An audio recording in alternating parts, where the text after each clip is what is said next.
అత్యున్నత న్యాయస్థానమైన సుప్రీంకోర్టు ప్రధాన న్యాయమూర్తి బి గవాయి గారి మీద ఒక మతోన్మాది చెప్పు విసిరి దాడి చేయడం జరిగింది.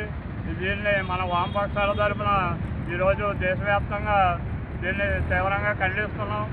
ఇలాంటి చర్యలు రానున్న రోజుల్లో జరగకుండా అటువంటి మతోన్మాదుల మీద చర్యలు తీసుకోవాలని మన బీజేపీ ప్రభుత్వం ఇప్పటిదాకా ఆయన మీద చర్యలు తీసుకోలేదు. ఆయన మీద ఏ విధమైన చర్యలు తీసుకోలేదు.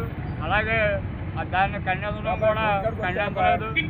దీన్ని మేము తీవ్రంగా వామపక్షాల తరఫున ఖండిస్తున్నాం.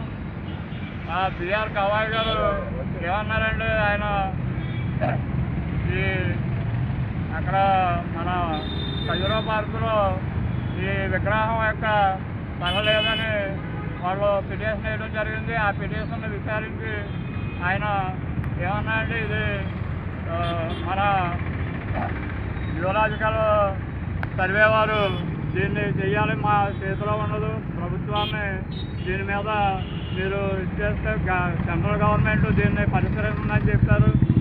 దాని మీద ఈ లాయర్ గారు ఏమన్నా అంటే ఇది మన సనాతన ధర్మం మీద ఇది జరుగుతుంది అని, సనాతన ధర్మానికి అన్యాయం జరుగుతుందని ఆయన మీద చూపించడం జరిగింది. దీన్ని మన వామపక్షాలు ప్రజలు అందరూ కూడా దీన్ని తీవ్రంగా వ్యతిరేకిస్తున్నారు.